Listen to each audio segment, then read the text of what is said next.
ये मेरी पत्नी है बाबा, डिप्रेशन का शिकार हो चुकी है, दिन रात दुखी रहती है बाबा, घर में बहुत क्लेश होता है, कृपया इसका इलाज कीजिए, हम लोग बहुत परेशान हैं बाबा।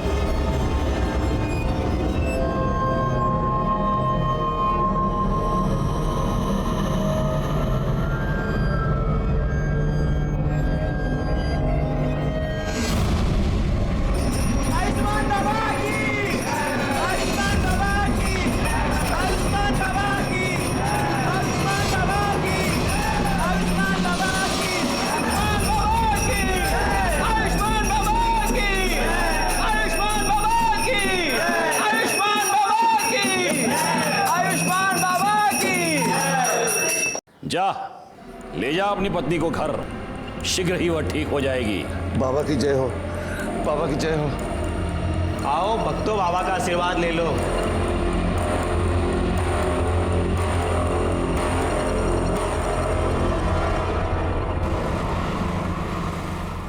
पानी और एक गिलास। आंटी,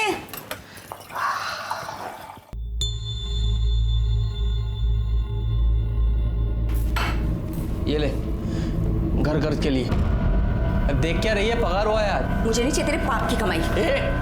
क्या बोलिस? पाप की कमाई? ये मेरी मेहनत का पैसा है। मेहनत का पैसा? हाँ, ये मेहनत का पैसा है तेरा या तेरे उस ढोंगी कमीने बाबा की पाप की कमाई है? ए बाबा को कुछ मत बोला, देख दांत तोड़ दूंगा मैं तेरे। तू भूल गया उसका क्या किया था? वो बाबा जो भक्ति के नाम पे दूसरी औरतों की चुम्मा चाटी करता है। देख, मुझे तेरा नहीं पता, पर मुझे बहुत शर्म आती है इस पाप की कमाई खाने में। चल तेरी तो मैं।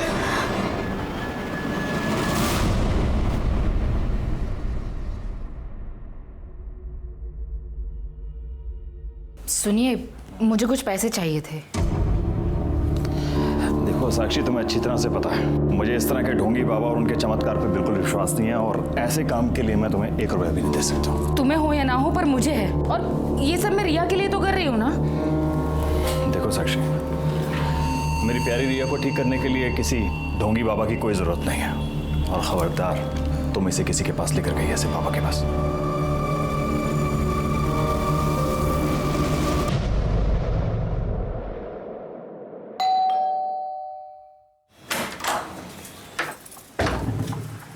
काजल, थोड़ी सी शक्कर मिलेगी? वाटी अनलेस? हाँ, वाटी।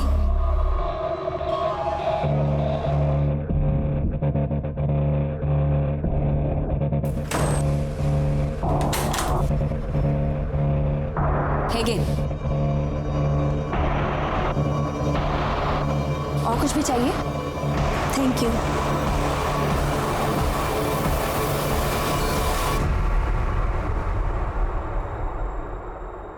ठीक किया जो तुम इसे मेरे पास उपचार के लिए ले आई। बाबा, मेरी रिया चल तो सकेगी ना? अवश्य।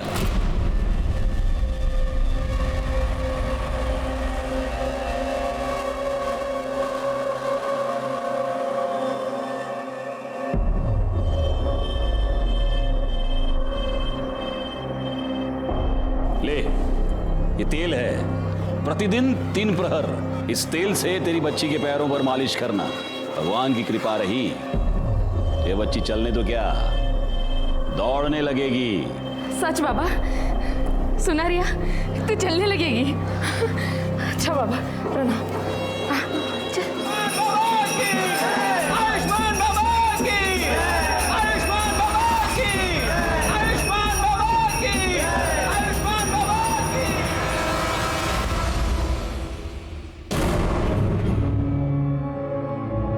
रिया बेटा, बेटा क्या हुआ? बाप रे, क्या हो गया है लोगों को? इतने घटिया लोग भरे पड़े हैं ना, रेप पर रेप के केस आ रहे हैं। अब 60 साल के बुड्ढे ने एक 20 साल की लड़की का रेप कर दिया, बताओ। रिया, रिया बेटा, रिया बेटा क्या हुआ? क्या हुआ बेटा? रो क्यों रहो? क्या हुआ? बेटा मुझे बताओ। अरे किसी ने कुछ कहा क्या? मुझे बताओ ना, क्या हुआ? अरे भाई ये रो क्यों रही है? क्या हुआ इसे? क्या हुआ बेटा? बेटा मुझे बताओ क्या हुआ?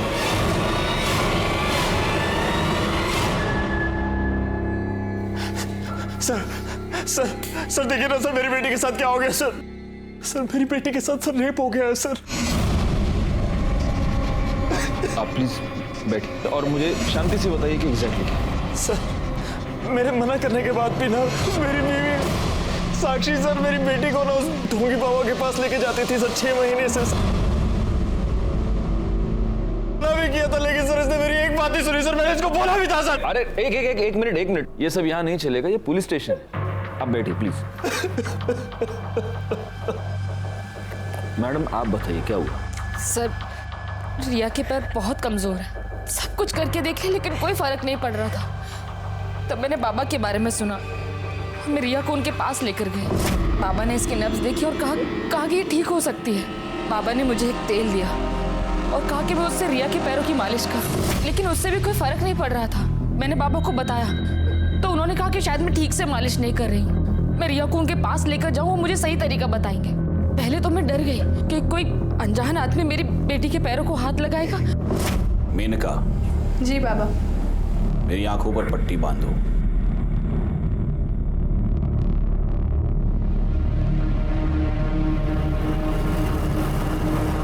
उसके बाद मुझे विश्वास हो गया कि बाबा ढोंगी नहीं है। लेकिन फिर 3 महीने पहले बाबा वो आज मेरे पास फीस के लिए पैसे नहीं हैं। अरे रे रे रे रे रे रे रे पैसे नहीं है तो कोई बात नहीं, अब पैसा ही सब कुछ थोड़ा ना है, क्यों बाबा, है ना। अब पैसा नहीं है तो उसके बदले कुछ और देना पड़ेगा। अलग चीज मतलब उसके बाद मैं तेल लेने के लिए अकेले आश्रम गई। वहां पर उन्होंने मुझे वेटिंग रूम में बैठने को बोला।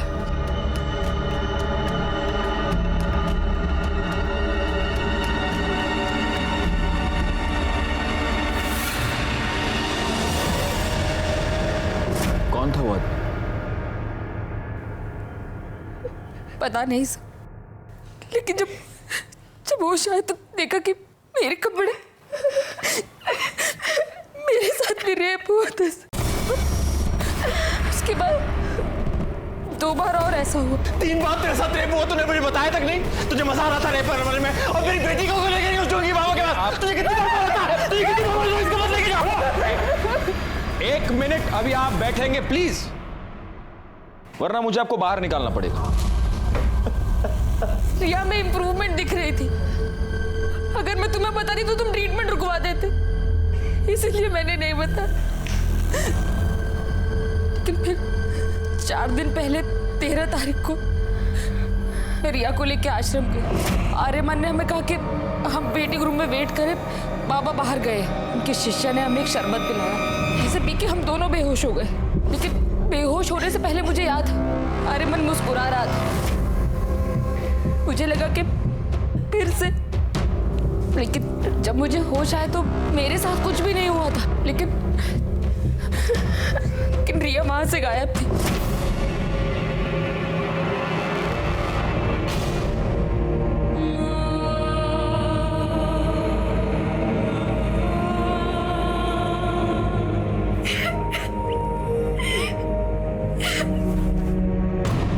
और रिया मुझे ट्रीटमेंट रूम में मिली। मैंने आर्यमन से पूछा कि उसने ऐसा क्यों किया, तो उसने कहा कि उसने तो रिया को हाथ तक नहीं लगाया। लेकिन मैं जानती हूँ सर कि आर्यमन ने मेरे रिया के साथ रेप।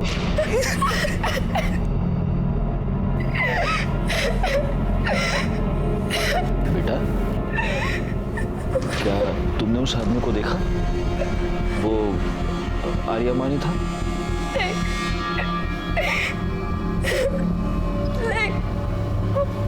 आर्यमन नहीं, आयुष्मान बाबा थे।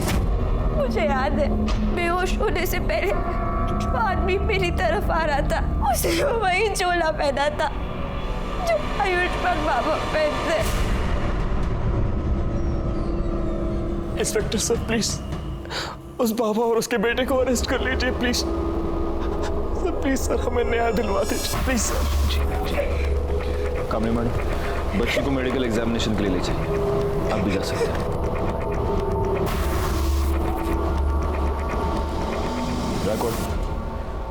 हम चल के इस आयुष्मान बाबा से मिलते हैं।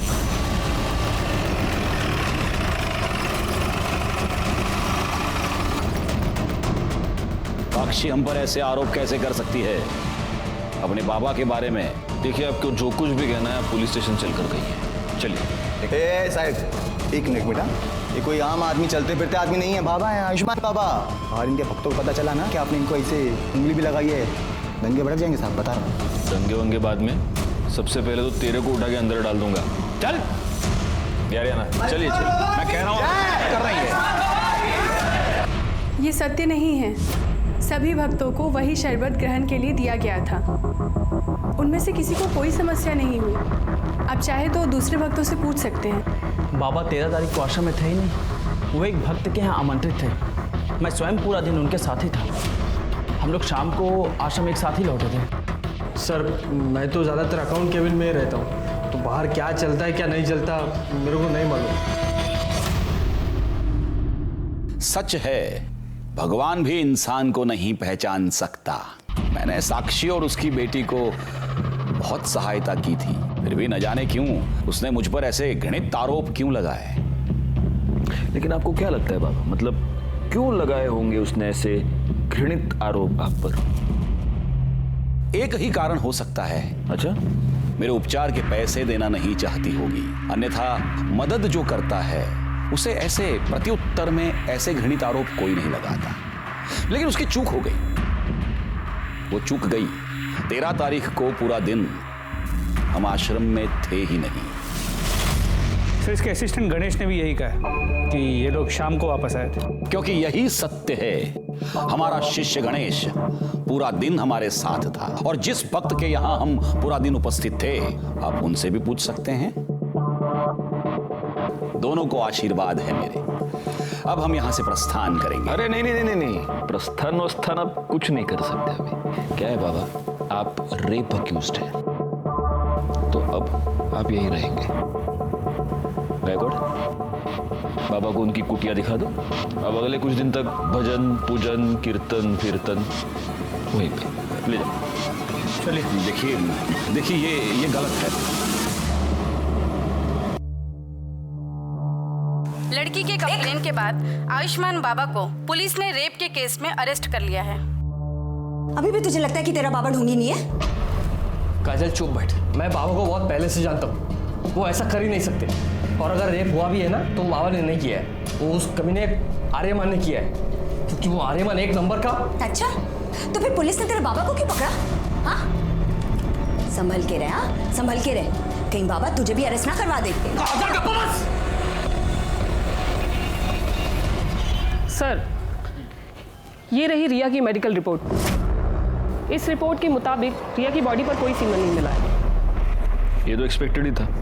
4 दिन बाद वो लोग कंप्लेंट लिखवाने आए थे, 4 दिन बाद हमें क्या मिले? सर, एक बात और, रिया की मेडिकल रिपोर्ट से पता चला है कि उसके साथ सेक्स हुआ है, वो वर्जिन नहीं है। नहीं, लेकिन कमली मैडम, ये बात लेकर हम कोर्ट में नहीं जा सकते। बाबा का वकील पहली हियरिंग में ये साबित कर देगा कि रिया खुद सेक्सुअली एक्टिव थी, और अब उसके माँ बाप बाबा को फंसाने के लिए सब चाल चल रहे हैं। नहीं, हमें कोई ऐसा पुख्ता सबूत चाहिए जिससे हम ये साबित कर पाए कि रेप बाबा ने किया है।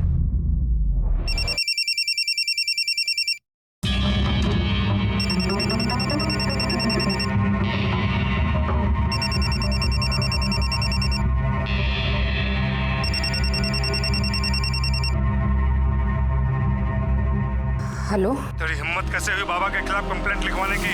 भूल गई बाबा कौन है? या तो कंप्लेंट वापस ले, वरना हम तुझे और तेरी बेटी को छोड़ेंगे नहीं। नहीं नहीं, मेरी बेटी को कुछ मत करना। वो कौन है? कौन है? कौन है? कौन बोल रहा है? हिम्मत है तो सामने आके बात कर। अरे फोन पे क्या धमकी दे रहा है? आ सामने।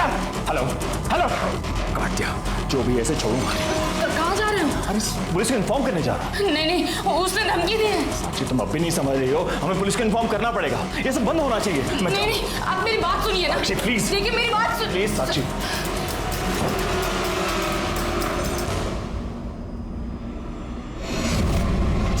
कुत्ते, पहले मेरी बीवी और बेटी के साथ रेप करता है और फिर बाद में धमकी भरे फोन करवाता है। तू सोचता है मैं डर जाऊंगा? छोड़ूंगा नहीं तुझे साले। क्या चल रहा है? क्या चल रहा है? क्या कर रहे हैं? सर देखिए ना सर, मेरी बीवी के फोन पर सर किसी प्राइवेट नंबर से धमकी भरे फोन आ रहे हैं सर। कह रहे कंप्लेंट वापस ले लो, नहीं तो आपकी बेटी और बीवी को।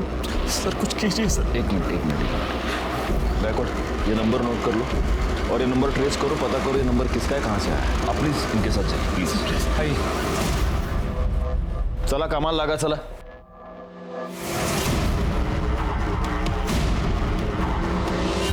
सर, आयुष्मान बाबा को बेल मिल गई है. ये तो नहीं था. सिवाय इनकी कंप्लेंट के हमारे पास है ही क्या? फॉर्मेलिटीज पूर्ण कर. सर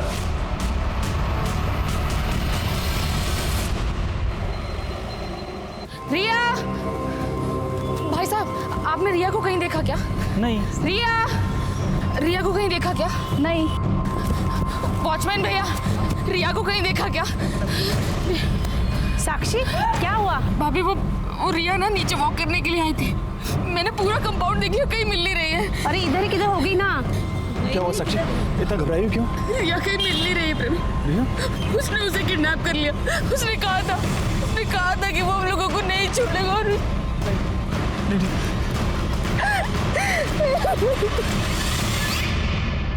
हरामखोर, रिया का रेप तूने किया है ना, मुझे सब पता है. क्या रे बड़ाऊ, मैं किया है, क्या लगा के रखा है? लड़की ने देखा तेरे को, स्टेटमेंट में नाम तेरा, तो मैं कैसे किया है हा? और वैसे भी वो जो तू आशीर्वाद के नाम पे वो जो चोला डाल के जो चुम्मा चाटी करता है, तो ठगी कौन? तू. तो रेपिस्ट कौन? तू, मैं नहीं. समझा? बकवास बंद कर, मुझे सब पता है. बाबा को मिर्ची लगी रे बाबा को मिर्ची. लेकिन क्या करे, मैं देखा रे तेरे को उस दिन आश्रम आते हुए. झूठ बोल रहा है तू. उस दिन मैं आश्रम में था ही नहीं, मैं तो शाम को लौटा था. ये जो तेरी झूठ की खिचड़ी है ना, ये तो येड़ा गणेश है ना, उसके साथ मिलको पुलिस से गया, मेरे को नहीं. मैं देखा तेरे को उस दिन शाम को वापस आते हुए भी, और रिया के साथ कमरे में करते हुए भी. हाँ, तो मेरे साथ ना शानपंती नहीं. चल जा जा जा. बाबा और साक्षी ठाकुर आई है, बहुत शोर मचा रही है और तमाशा भी कर रही है. जल्दी चलिए.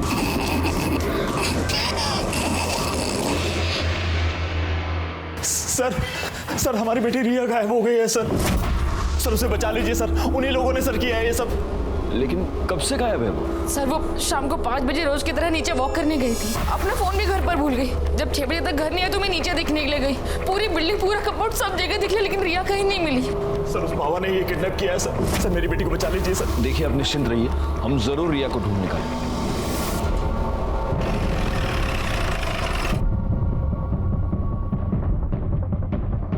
सर, बॉडी को सबसे पहले इन औरतों ने देखा.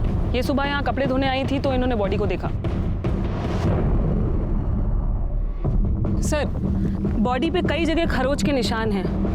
और ये देखिए, गर्दन पे जो मार्क है उसे देखकर तो यही लग रहा है कि मौत गला घुटने से हुई. एक मिनट, पूरा चेहरा टर्न करना. सर तो रिया ठाकुर है. देखिए आसपास जरा चेक कीजिए, कोई क्लू मिलता है क्या? सर ये तो बैसाखी मुझे वहां पे मिली. कामे मैडम, सर फॉरेंसिक टीम को बुलाइए और बॉडी को पोस्टमार्टम के लिए भेज दीजिए. Okay sir. अब इस बाबा का टाइम आ गया है.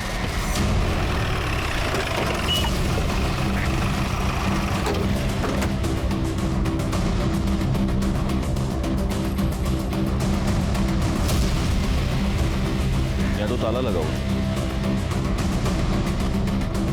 सुनिए, ये इस आश्रम को ताला क्यों लगा हुआ है? पता नहीं साहब, हम तो जब सुबह दुकान पे आए तो देखा कि ताला लगा है.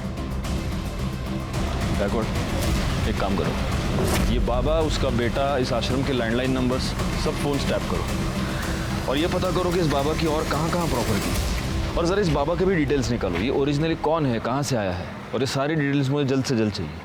सर पुलिस ने लड़के की पहचान रिया ठाकुर के नाम से की है. ये वही रिया ठाकुर है जिसने आयुष्मान बाबा पर बलात्कार का इल्जाम लगाया था. याद है ना तुम्हें? इसी बाबा ने तुम्हारे सामने मुझे किस किया था. तब तुम ऐसे ही बस मुंह खोलकर उसे देख रहे थे. तुम्हारी इन्हीं हरकतों से ना उसे बढ़ावा मिला है. और आज देखो, उसने एक छोटी सी बच्ची को मार के फेंक दिया. पर तुम आज भी ना बस ऐसे ही खड़े रहना, कुछ मत करना, और जाप लागते रहना कि तुम्हारा बाबा इनोसेंट है ना?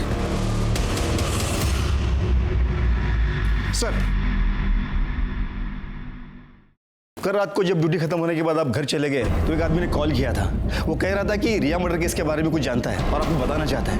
मैंने उससे कहा कि आप घर चले गए तो उसने कहा कि मैं दोबारा कॉल करूंगा। उसने फ़ोन कट कर दिया और अभी तक उसको कॉल नहीं है। मैं सुबह से ट्राई कर रहा हूँ उसको कॉल करने की, लेकिन मोबाइल स्विच ऑफ आ रहा है। जोशी पता करो ये नंबर किसका है, हो सकता है इससे हमें कोई इंपॉर्टेंट लीड मिले। Yes sir. रिया ठाकुर की पोस्टमार्टम रिपोर्ट के मुताबिक पहले उसके साथ रेप हुआ था, फिर 18 तारीख की शाम 7 और 8 बजे के बीच उसका गला घोट के उसे मार दिया गया। बॉडी पर सीमेन या कोई ऐसी चीज मिली जिससे मर्डरर को आइडेंटिफाई कर पाए? नहीं सर, बॉडी की फोरेंसिक रिपोर्ट 2 दिन बाद आएगी। 2 दिन? ठीक है, तब तक वेट करते, हो सकता है उससे कोई क्लू मिले। सर आयुष्मान ट्रस्ट के नाम से आयुष्मान बाबा की 4 प्रॉपर्टीज है, बोरीवली, दहिसर, वसई और विरार में। लेकिन चारों प्रॉपर्टीज में कोई रहता नहीं है, वहाँ पे ताला लगा हुआ है। गैकोड एक काम करो, इन चारों जगहों पर सिविल में अपने आदमी रख दो 24 घंटे। पता नहीं क्यों मुझे ऐसा लगता है कि बहुत जल्द यहाँ पर कोई रहने आएगा। सर हमने आयुष्मान बाबा की डिटेल्स निकाली तो पता चला कि ओरिजिनली वो विरार का रहने वाला है और कुछ साल पहले किसी रामनारायण तिवारी नाम के वैद्य को असिस्ट कर रहा था, उसका कंपाउंडर था। गैकोड एक काम करो, इस रामनारायण तिवारी वैद्य से पूछताछ करो और इस बाबा के बारे में जितनी डिटेल्स हो सके उतनी डिटेल्स निकालो। सर वो हमारे पास 3 साल काम किया था, हमने उसको सब सिखा दिया था। मालिश करना, हड्डी बिठाना और आयुर्वेद तरीके से उपचार करना, दवाई बनाना भी। लेकिन था बड़ा होशियार, हर काम फटाफट सीख जाता था। लेकिन उसे एक आदत थी, वो आयुर्वेद और एस्ट्रोलॉजी की किताब पढ़ने का बड़ा शौक था। जरा सा भी समय मिले किताब खोल के पढ़ने लगता था। फिर एक दिन आया, कहने लगा कि हम कल से काम पर नहीं आएंगे। हम कहा काहे? बहुत उससे कहा कि रुक जा, लेकिन नहीं रुका, वो चला गया। 1 साल बाद सुनने में आया कि साकिब खान जो है आयुष्मान बाबा बन गए। एक मिनट, ये साकिब खान कौन है? अरे वही आयुष्मान बाबा जो है, वही साकिब खान है। मुस्लिम से हिंदू नाम बदल के बाबा बना। और ये आर्यमन उसका बेटा इमरान। हाँ, जब उसकी जोरू मरी तो इमरान 2 साल का रहा होगा। तो इसने माँ का भी प्यार दिया, बाप का भी प्यार दिया। बहुत लाड करता था और लाड प्यार के चक्कर में लड़का खराब हो गया।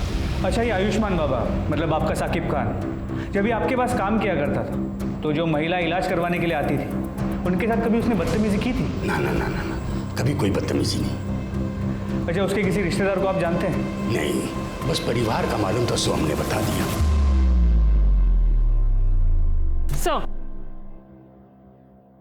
साक्षी ठाकुर को जिस प्राइवेट नंबर से थर्ड कॉल आ रहे हैं वो पिछले 24 घंटे में अलग अलग लोकेशन पर ऑन ऑफ हो रहा है।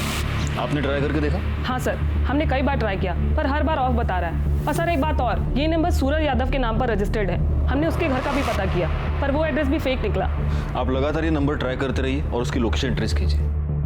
सर कल रात को जिस नंबर से कॉल आया था वो मोबाइल नंबर किसी निखिल परांजपे के नाम पे रजिस्टर्ड है। निखिल परांजपे? Yes sir. निखिल परांजपे तो आयुष्मान बाबा का अकाउंटेंट है, यानी कि वो हमें कोई इन्फॉर्मेशन देना चाहता है। हम यहाँ बैठे बैठे उसके फोन का वेट नहीं कर सकते। कामड़ी मैडम एक काम कीजिए, आप फौरन जाके निखिल परांजपे के बारे में पता कीजिए। Yes sir.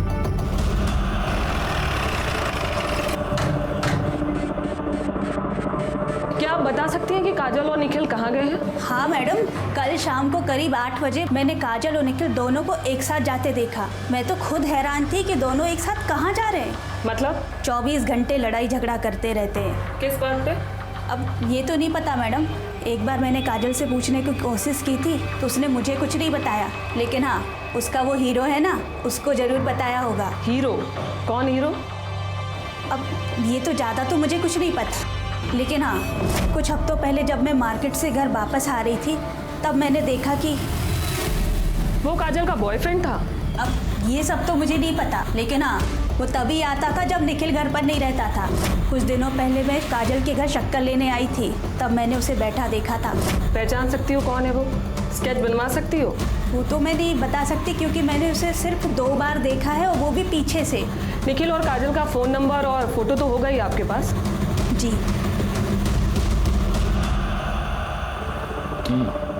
मतलब आयुष्मान बाबा सादिक खान है जो फ्रॉड करने के लिए एक हिंदू बाबा बना। बैकवर्ड, मैंने तुम्हें उसके प्रॉपर्टीज पर नजर रखने के लिए कहा था, उससे कुछ पता चला? नहीं सर, अब तक तो वहाँ कोई भी नहीं आया और आसपास के लोगों से पूछताछ की तो समझा कि उन प्रॉपर्टीज में हमेशा ताला होता है, वहाँ किसी को आते जाते देखा नहीं है। उसके बैंक अकाउंट चेक किए? उसे पैसे की जरूरत तो पड़ती होगी। वहाँ से भी कोई लीड नहीं मिल पाया। जब से बाबा गायब हुआ है अकाउंट्स में ना कोई पैसे डिपॉजिट हुए हैं ना ही विड्रॉ। बड़ी अजीब बात है। एक फ्रॉड बाबा गायब होता है, उसके साथ उसका अकाउंटेंट गायब होता है और साथ में अकाउंटेंट की बीवी भी गायब होती है। अच्छा, अभी कामड़ी मैडम ये बता रही है कि बीवी का किसी के साथ अफेयर चल रहा था। हो सकता है इन दोनों के बीच में बहुत झगड़े थे इसीलिए उसका अफेयर चल रहा था, या फिर उसका अफेयर चल रहा था इसलिए झगड़े थे। कोई और रीजन लगता है? सर मुझे तो लगता है झगड़े का रीजन उसकी बीवी का एफआईआर ही हो सकता है। लेकिन अगर ऐसा है तो कल शाम को दोनों एक साथ कहां पर गए थे? कहीं ऐसा तो नहीं कि मर्डरर को पता चल चुका था कि निखिल पुलिस को कोई इन्फॉर्मेशन देने वाला है, इसलिए इन दोनों मियाँ बीवी को साथ में कहीं पर बुला लिया? सर मुझे लगता है कि ये निखिल काजल और उसके बॉयफ्रेंड को कन्फ्रंट करना चाहता था, इसलिए उन्हें साथ लेकर गया। मगर काजल और उसके बॉयफ्रेंड ने निखिल को गायब कर दिया और दोनों भाग गए। पॉसिबल, लेकिन फिर भी ये थियरी है गायकवाड़। हम कंफर्म ये नहीं कह सकते कि निखिल अपनी बीवी के अफेयर की वजह से गायब है या फिर बाबा की वजह से। और गायब होकर गया कहाँ? सर, गोरे के जंगल एरिया में एक लाश मिली है।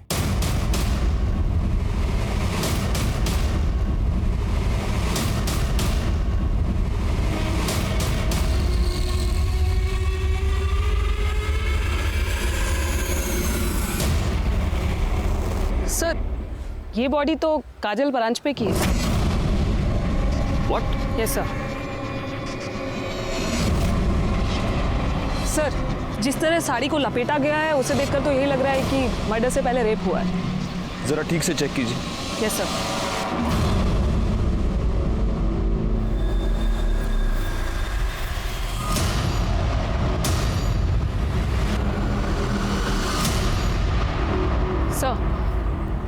सर, ये एक नहीं 2 बॉडीज हैं। क्या? मेरा मतलब है सर, एक बॉडी में 2 डेड बॉडी। क्या बात कर रही हैं आप कामड़ी मैडम?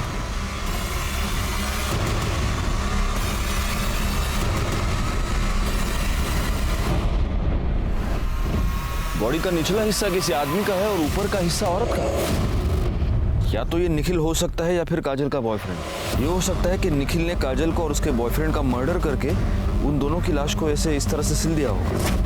पर सर, बॉडी को कोई इस तरह स्टिच क्यों करेगा? हो सकता है वो ये स्टेटमेंट करना चाहता हो कि तुम दोनों का अफेयर था, तुम दोनों एक साथ आना चाहते थे, लो मैंने तुमको मार के एक कर दी। निखिल तो साइको लग रहा है। बिल्कुल है, लेकिन ये सब तब तक एक थियरी है जब तक हमें ये पता नहीं चलता कि ये बॉडी का निचला हिस्सा आखिर किसका है। कामड़ी मैडम, सर, बॉडी को पोस्टमार्टम के लिए भेजने का इंतजाम कीजिए और फॉरेंसिक टीम को बुला लीजिए। Yes sir. पता कैसे चलेगा कि ये बॉडी का निचला हिस्सा किसका है? सर, एक आइडिया है। काजल के नेबर्स ने कहा था कि उन्हें यहाँ 1 साल हो गया है। हो सकता है इस बीच को कभी बीमार पड़े और कभी अपना ब्लड टेस्ट किया, तो आसपास के लैब से कुछ इन्फॉर्मेशन मिल सकती है। मतलब ब्लड ग्रुप से? जी सर। Good idea. एक काम करो, उनके घर के आसपास जितने भी पैथोलॉजी लैब्स हैं वहाँ पर पता करो इमीडिएटली। सर, पैथोलॉजी लैब से मिली रिपोर्ट और पोस्टमार्टम रिपोर्ट में जो ब्लड ग्रुप आया है उससे ये साफ होता है कि लोअर बॉडी निखिल परांज पे की है। नहीं, लेकिन अगर निखिल परांज पे और काजल के बॉयफ्रेंड का ब्लड ग्रुप सेम हुआ तो? सर, ये तो मैंने नहीं सोचा था। पोस्टमार्टम रिपोर्ट के मुताबिक काजल का मर्डर 19 मई को रात 9 से 10 के बीच हुआ है और मृणाल ने हमें बताया कि उसने उन दोनों को 8 बजे घर से निकलते हुए देखा। मतलब निखिल ने यहाँ फोन करने के तुरंत बाद।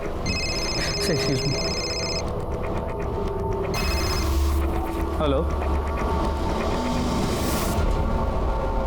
ठीक है सर। गोरे के डंपिंग ग्राउंड के पास 2 आधी कटी हुई डेड बॉडीज मिली।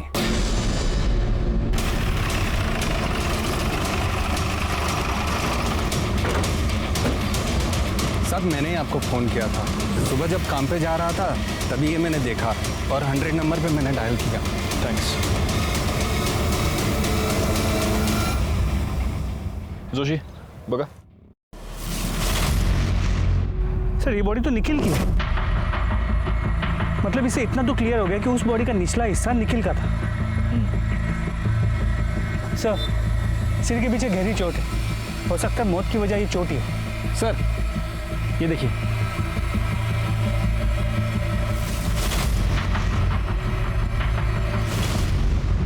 गायकवाड़, अपनी फॉरेंसिक टीम को बुलाओ और उनसे कहना कि इस बार मुझे रिपोर्ट जल्द से जल्द चाहिए। सर।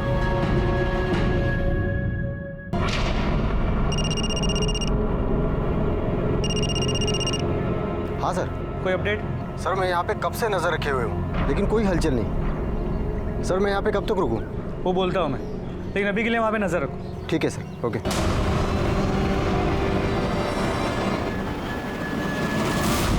ये शिंदे ना उधर। सर। गायकवाड, आयुष्मान बाबांनी त्याच्या मुलाबद्दल काय कळलं का? नाही सर, पण लवकरच समझे। और सर ये निखिल की पोस्टमार्टम रिपोर्ट, इसके मुताबिक उसकी मौत 19 मई की रात 9 और 10 के बीच हुई है और मौत की वजह सर पे रॉड जैसी किसी चीज से वार किया जाना है। इसका मतलब सिर्फ घर से निकलते वक्त ही नहीं बल्कि मर्डर के वक्त भी ये दोनों मियाँ बीवी एक दूसरे के साथ ही। गायकवाड, एक काम करो, हमें जहाँ पर ये दोनों सिली हुई बॉडीज मिली पता करो कि मर्डर के टाइम पे वहाँ आसपास कितने मोबाइल नंबर देखते थे और उन नंबर्स को बाबा, उसके बेटे और बाकी के असिस्टेंट के नंबर के साथ मैच करके देखो। सर, ये रहे काजल के कॉल रिकॉर्ड्स। इस कॉल रिकॉर्ड के मुताबिक काजल के कॉल्स की ड्यूरेशन 1 से 1.5 मिनट ही थी, सिवाय एक नंबर को छोड़ के। खोपोली में एक नंबर है, 3 हफ्ते पहले काजल ने उस पर 20 मिनट तक बात की थी। किसका नंबर है? काजल की माँ मुक्ता।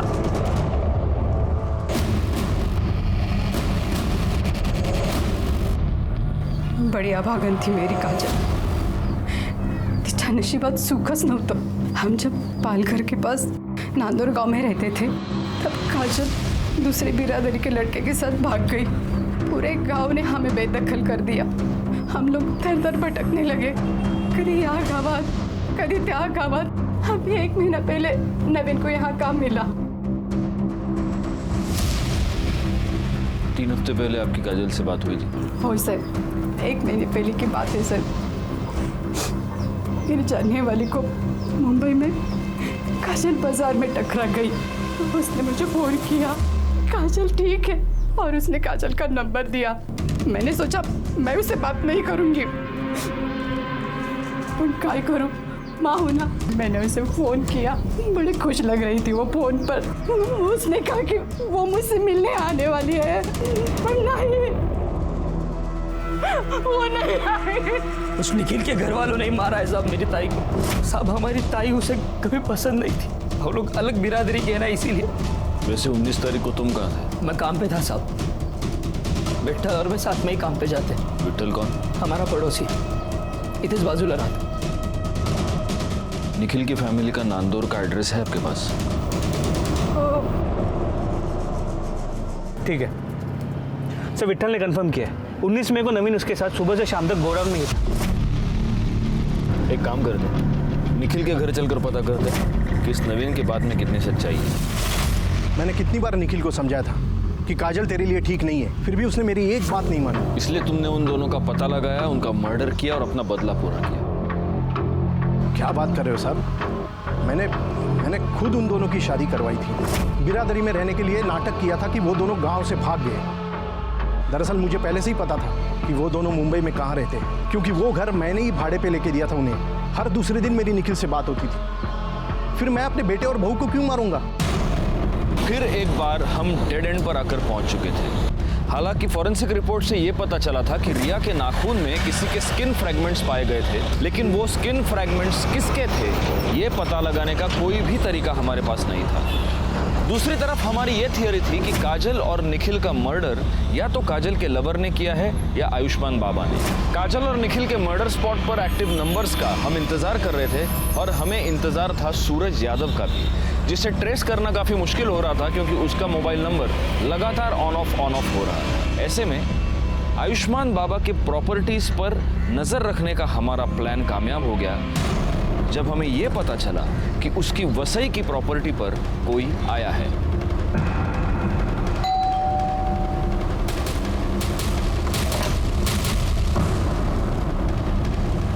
जी, आपका नाम? माजिद खान।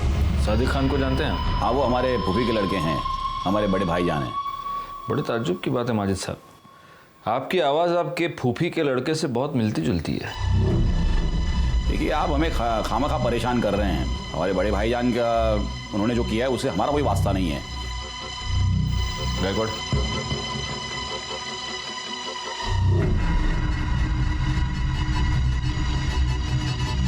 बड़े ताज्जुब की बात है।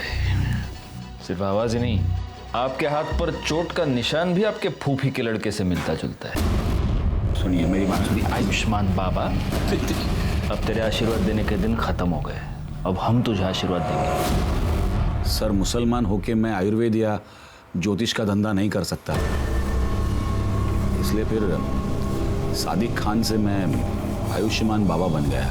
सर, मुझे बहुत जल्दी फेमस होना था, बहुत जल्दी बहुत सारे पैसे कमाने थे, इसीलिए वो लिप किस वाला आइडिया लगाया। साक्षी और रिया के अलावा और कितनी औरतों का रेप किया है? नहीं सर, मैंने किसी का रेप नहीं किया है सर। न मैंने न मेरे बेटे ने सर किसी का बेजा फायदा नहीं उठाया है। मानता हूँ सर कि वो बदजबान है, थोड़ा सा बेकाबू हो गया है, लेकिन सर वो ऐसा कुछ करेगा, किसी को इस तरह नुकसान पहुंचाएगा, ये मैं नहीं मानता। वो बेकाबू हो गया या तूने होने दिया? सर शुरू में मैंने उसे काबू में करने की कोशिश की, लेकिन इसको मशवरा देना सिखाऊं कैसे गुरुजी हैं? आज के बाद अगर मेरे को मशवरा दिया ना जबरन, तो साले पूरी दुनिया को बता देगा मैं कि तू कोई बाबा नहीं है रे, तू मुसलमान है क्या? हाँ चल चल 25,000 लेके। अरे ऐश करने की, अरे चल जा खड़ा हो। लाता। अच्छा ये बता, निखिल के साथ तूने क्या किया? निखिल के साथ? सर उसके साथ मैं क्यों कुछ करूंगा? क्योंकि तुझे ये पता चल चुका था कि रिया मर्डर केस में निखिल हमें कोई इन्फॉर्मेशन देने वाला था। नहीं सर, मुझे इसके बारे में कुछ नहीं पता है, बल्कि मैं तो उसे नौकरी पर भी नहीं रखने वाला था जिस दिन से मैंने काजल के बारे में सुना है। मतलब सर वो काजल को भगाकर शादी करके मेरे पास आया था मुंबई। काजल को मेरे पास इसलिए लाया था कि ताकि मैं उसको आशीर्वाद दूं, और फिर मेरे पास नौकरी मांगने लगा, और उस वक्त मेरे पास एक अकाउंटेंट की जॉब खाली थी, तो मैंने कहा था उसे कि मैं उसे नौकरी दूंगा। तो ठीक है, कल से तुम यहां नौकरी पे आ जाना।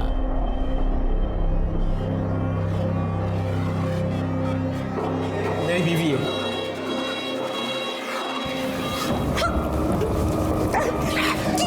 आर्यमन, ये क्या बदतमीजी है? ये क्या कर रहे हो तुम? क्यों चिल्ला रहा है? आशीर्वाद तो दिया है जैसे तू देता है। निखिल, रिया और काजल तीनों का मर्डर हुआ है।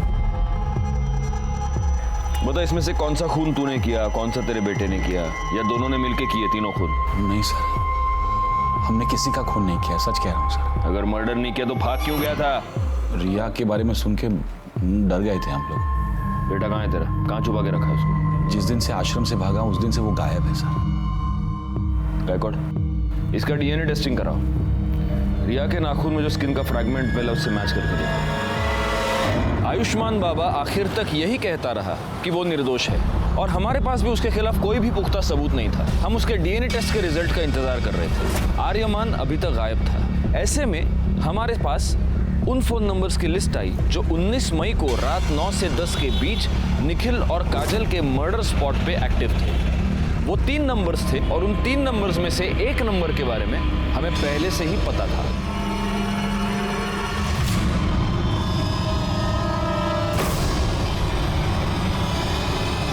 ताई की वजह से हमने बहुत दुख देखे थे साहब। मैं उससे बदला लेना चाहता था, पर पता नहीं था कि वो कहाँ रहती है। फिर पता चला कि आई को उसका फोन नंबर मिला। तो तू पहली बार में ही कामयाब हो गया। तूने काजल को फोन करके गोराई बुलाया और वहां पे तूने उसको मार दिया। नहीं साहब, पहले मैं उसके घर गया था उसको मारने के लिए, लेकिन तब उसकी पड़ोसी ने मुझे देख लिया। दूसरी बार अखबार वाला पैसे लेने आया था। तो वो तू था जिसको मृणाल ने देखा था? मैंने सोचा कि ताई को किसी ऐसी जगह ले जाके मारना होगा जहाँ मुझे कोई देख नहीं पाए। हाँ बोलो नमीन। वो कुछ काम से मैं मुंबई आया था, तो आपसे कुछ जरूरी बात करनी है, मिलना था। अरे पर ताई, मैं वो सब आपको मिलके बताता हूँ। आप एक काम कीजिए, आप मुझे गुराई के पास आके मिलिए। अच्छा ठीक है, मैं आती है। क्या हो गया, यहाँ क्यों बुलाया? घर आ जाता ना। छोड़ूंगा नहीं। छोड़ उसे। देखा, मैंने तुझे कहा था इसे सुनसान जगह पे बुला, जरूर कुछ गड़बड़ है। सब उसके बाद मैं घर जाके विट्ठल को मना लिया, ताकि कल को अगर पुलिस पूछे तो उनसे झूठ कहे कि मैं दिन भर उनके साथ था। लेकिन तू अपने मोबाइल को नहीं मना पाया, और तेरी मोबाइल लोकेशन ने तुझे फंसा दिया। निखिल और काजल के मर्डर की चार्जशीट फाइल करो इसके ऊपर। सर इन्फॉर्मेशन मिली थी कि सूरज यादव, जिसने साक्षी को थ्रेटनिंग कॉल किया था, वो एक प्रोस्टिट्यूट के पास रेगुलरली जाता है। सर उसी एरिया में भी सूरज का फोन स्विच ऑन हुआ और उसने एक फ़ोन कॉल किया, जिसे हमने रिकॉर्ड कर लिया है। सर सुनिए वो क्या कह रहा है।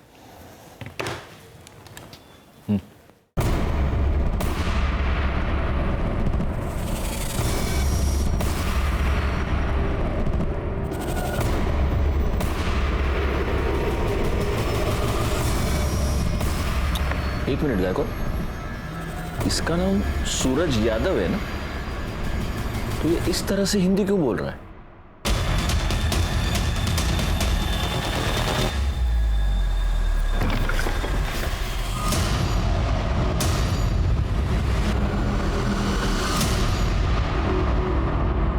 क्या बुलाऊं तुझे? आर्यमान, इमरान या फिर सूरज यादव?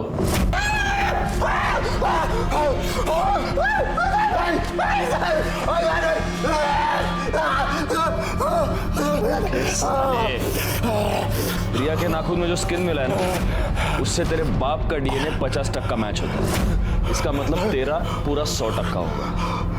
इसलिए मैं बोल रहा हूँ नाटक मत कर, क्योंकि हम ये आसानी से प्रूव कर सकते हैं कि तूने रिया का मर्डर किया। बोल। साहब, साक्षी और रिया का रेप नहीं किया है साहब। अब्बू का चोला अपने ऊपर डाल लिया था कि कहीं बीच में थोड़ा बहुत भी होश आए तो लगे कि अब्बू ने गलत काम किया है। मर्डर क्यों किया रिया का?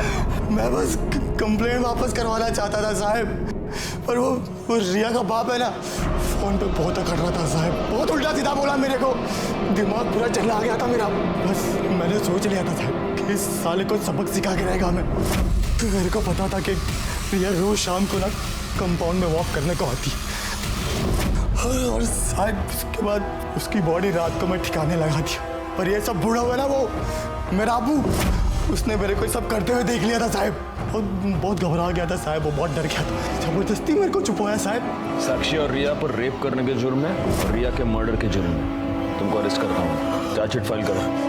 फॉरेंसिक रिपोर्ट से यह साबित हो गया कि वो स्किन आर्यमान की थी। निखिल काजल मर्डर केस और रिया मर्डर केस फाइनली सॉल्व हो गए। नवीन, जिसने अपनी बहन को एक भयानक, एक दर्दनाक मौत दी, उसका पूरा प्लान उसकी फोन की वजह से फेल हो गया। रिया, जो कि शारीरिक रूप से कमजोर थी, अपने मां के अंधविश्वास और अंधभक्ति की भेंट चढ़ गई। इसी के साथ मैं सीनियर इंस्पेक्टर राजेश यादव आपसे विदा लेता हूं। दोबारा मिलूंगा, तब तक सतर्क रहिए और देखते रहिए क्राइम पेट्रोल दस्तक, क्योंकि मकसद बताना नहीं, बचाना है। जय हिंद।